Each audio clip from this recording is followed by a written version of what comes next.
Hi, Ray Hayden here, and this video is going to be an answer to a question that somebody asked on how we make a custom thumbnail for our videos. Let's go over to YouTube for a second. That's the wrong thing. Let's go to YouTube and look at my custom thumbnails. If we look at a custom thumbnail that I have right here, it's got a black border all the way around it. That's what is that? When they squeeze an old movie or something like that, or they give it what is called the curtains on the side. I forget what this thing is on the top and the bottom. That's called something else. And you know, the image that I want doesn't take up the full space. But if we look at my videos page, this is really the effect that I was going for, where the image fills up the entire available space. I don't want any black border around the whole thing. I include whatever border I want, which in my case, I don't want any, right? So this thing here that looks more like a driver's license than anything else, this is the actual effect that I was going for. But if I look at my own page where I look at my videos, these don't look right. So I don't like them. So I really need to tweak my custom thumbnail. So let's go ahead and take a look at what YouTube suggests we do. I use Google, right? Because Google owns YouTube. So I go to Google and I say YouTube custom thumbnail, and I see this and it says image size and resolution. This is what I'm looking for.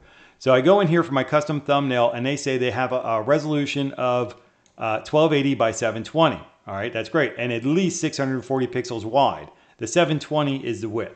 So that 720 number, they want it to be, by the way, 16 by 9 aspect ratio, right? And at least 720 wide, but they say a minimum of 640. Whatever you pick for the width, they still want it to be a 16 by 9 aspect ratio because they're going to, clip your image. So if you make it 16 by 9, then, YouTube is ready to use it as it is. Unfortunately for me, my aspect ratio isn't 16 by 9. It's something else, and I'm really not sure what it is. Because I saw 640 pixels wide, that's what I used. And the reason for that was my images were too big because they say the file size has to be under 2 megabytes in total. So way back when I started making custom thumbnails, my image size was too big. So it wasn't working. They'd say, no, your file's too big. You can't use that. And I'm like, what? So I said, okay, let me make it 640 wide. I'll use the most simplistic images that I possibly can by using the free paint tool in Windows or whatever, and Windows, and I'll get my custom thumbnail done that way. And that's what I've done. These are basically made in the Paint program within Windows. I've now kind of migrated over to Paint 3D, and let's go take a look at that. This is Paint 3D in Windows. This here, if we open up the canvas options, we're going to see it's 1280 by 720. So I've already done this part of it. I've set this up to be the aspect ratio that Windows wants us to use. And I've already done a couple of things in here and kind of undid what I had done. And I'm going to redo them because it's the quickest way to do it.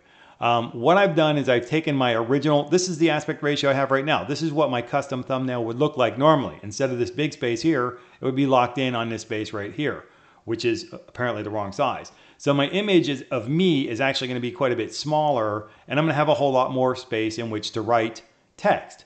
Or am I? Okay, let's take a look at how that's going to work out.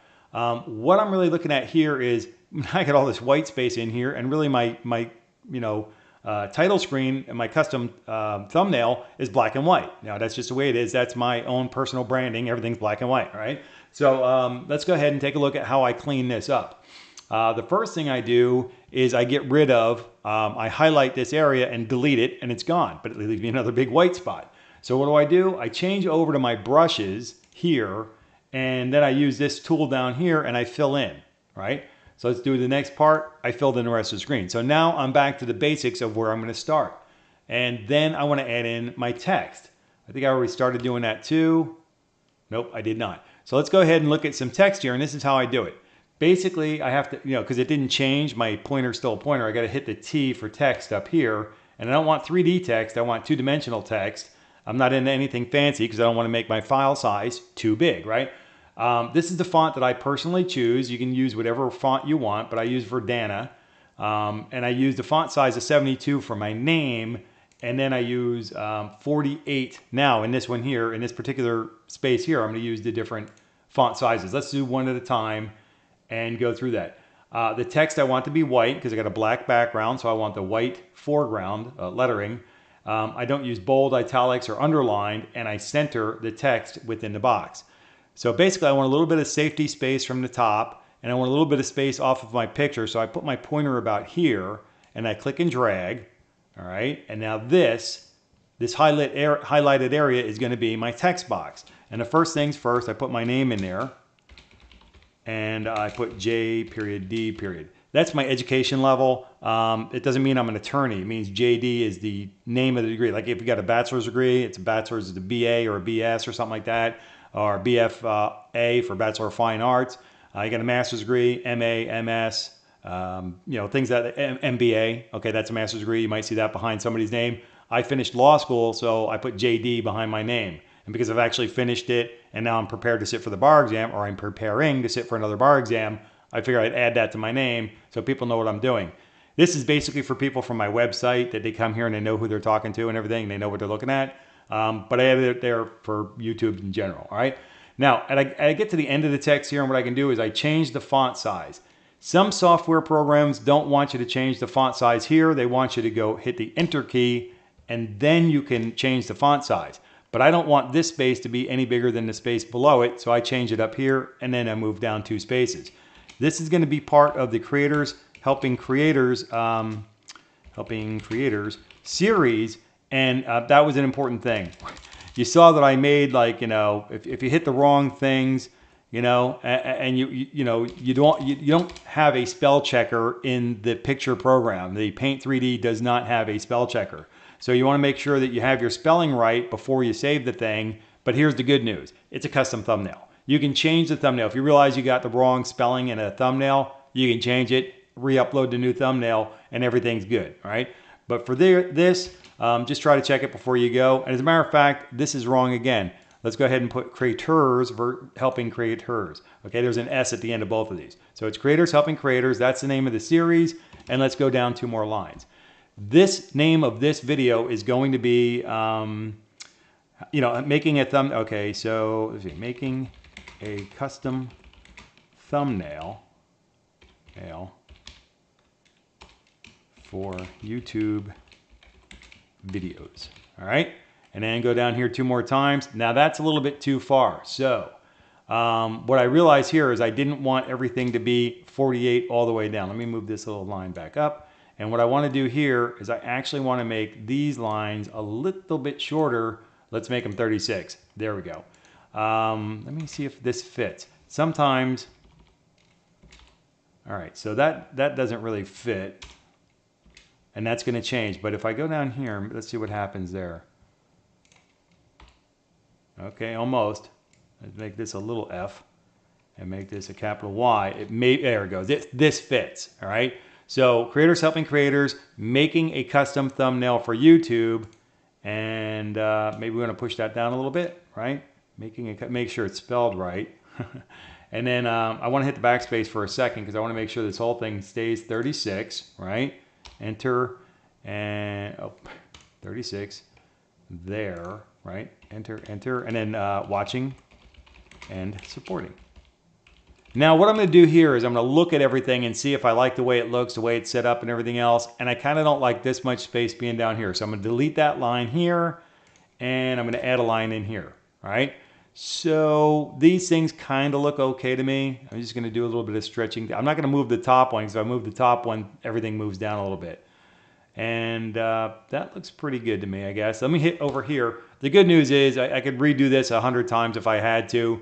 But I just really want to get a general, look-see how things are and all that, and if things look good. Now, I could do anything I want. I could grab this text right here. This is on select right now. I can grab my name up here, and I can move it around anywhere I want. And the white spot that I made behind there, I can fill in with black. It doesn't matter. So, that's kind of, if I don't like where it is, I just hit undo, and there it goes back to where it was. Let's say, for example, I wanted to move... let's say I want to move everything down here. Now this is all going to be centered, but if I move it too far, it goes over my picture, and that's kind of a mess over there, so I don't really want to do that. But maybe I want to move a couple of things. Now this line here actually slides under my image, right? So let's go ahead and move all this stuff down a little bit. And maybe I'll slide it over here. And maybe I want that thing to be right about there. That's fine. And now I'll click up here, and this creators helping creators thing, maybe I want to move that down over here. Okay, maybe I want that a little closer to my image. And let's just say, for example, I'm happy with that, right? I use my little custom tool here, fill in the black spaces. Nah, not really too happy about that. Don't like the way it looks. So maybe I'll undo a couple of things here, right? Undo everything. And maybe I just want to move this. Maybe I just want to move the watching and supporting thing. Let's see here, use a selection tool. And maybe I just want to move this. And I want to keep it kind of close to the text on the bottom there because I want to keep an eye on where it is I'm actually moving this thing. And I don't want it too close to the bottom. I want it up off the bottom a little bit to give me a little bit of breathing space there. And then I can use the fill-in space right here. Let's get my fill-in tool, and boom, there we go. So maybe I want my watching supporting to be in the middle of the screen, and my name to be right up the top, and then basically the series, if there is one, and the title, I'll just have it kind of in the center of the box right there. But here's the problem for me, right? Because I'm using a very simplistic situation here. This really isn't going to work as a thing because I need to really change my text every single time. Because what I noticed is when I don't use the same text every single time, when I don't make it fresh every single time, the problem I have is the text ends up getting blurry over time. One of my title intro, or my intro video to my channel is very, very messed up. It's a real nightmare. So let's go ahead and I'll just change this back to 72. And what I'm doing is I leave everything centered to the right of the picture. You know what I'm saying? So I got my picture over here. I'm not going to have anything over here, but if I want to have a custom thing of some sort under here, maybe I'll put like and subscribe or something, whatever, you know, I can do that over there. So again, I'll put my name, my name for, I guess, my channel, and then I'll go down here to hit 48. I'll hit enter twice. I want to do creators, helping creators. And then I'm going to change the font again down to a 36. Oh, before I do that, oops, let's make that 48. And I'll hit the colon, bingo. And then I want to get down to 36 here, and I want to drop down 2 more, and that's what I'll put the title, creating a custom thumbnail, right, for YouTube. And this, okay, that didn't fit completely in. Let's do, if I do this here and see what happens. Interesting. Okay, so again, you can play around with this a little bit. There we go. All I had to do is just move this thing a little bit. It had room for the text to fit. Again, if it didn't fit, you know, what's the harm of going in here? Backspace, enter for, and let's just say, let's just say for our YouTube videos, right? Maybe I want to make that as the title, creating custom thumbnails for our YouTube videos. Very good, right? It can be that, or it can be, you know, a single line, however you want to do it. This is the custom thumbnail. This is the thing that people can look at for a few minutes. In my video, the title doesn't hang out very long. It's just a couple of seconds. So for me, let's go ahead and do that. Let's see here. Back it up one. Does that do it? Creating custom thumbnails for, oh, for YouTube, right? And then we can back it off.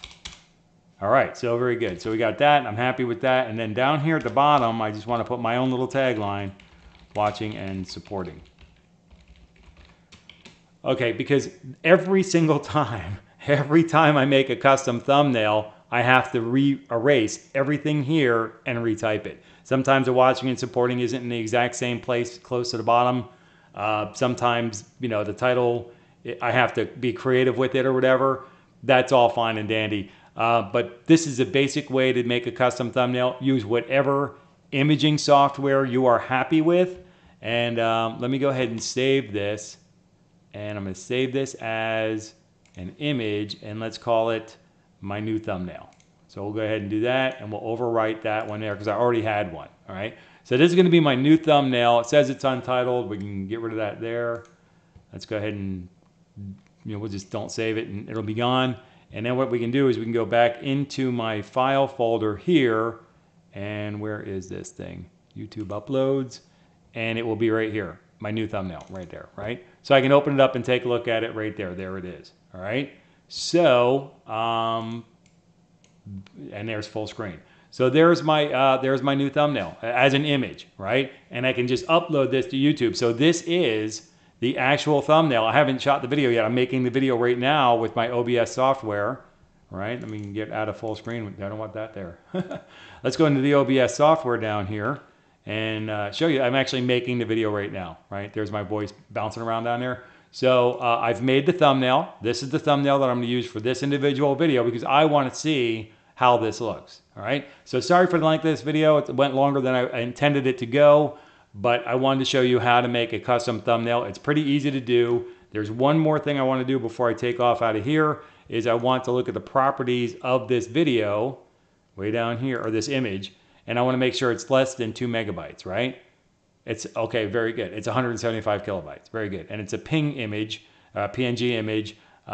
So it's plenty small enough. I can do a lot more things with that and still have a viable thumbnail image. All right, so that's going to wrap it up for this video. Until I catch you in the next video, don't forget to give me a thumbs up, like this video. If you haven't already, you like what you see, subscribe to the channel. All right, legally, morally, and ethically. And until I catch you in the next video, take care and be well.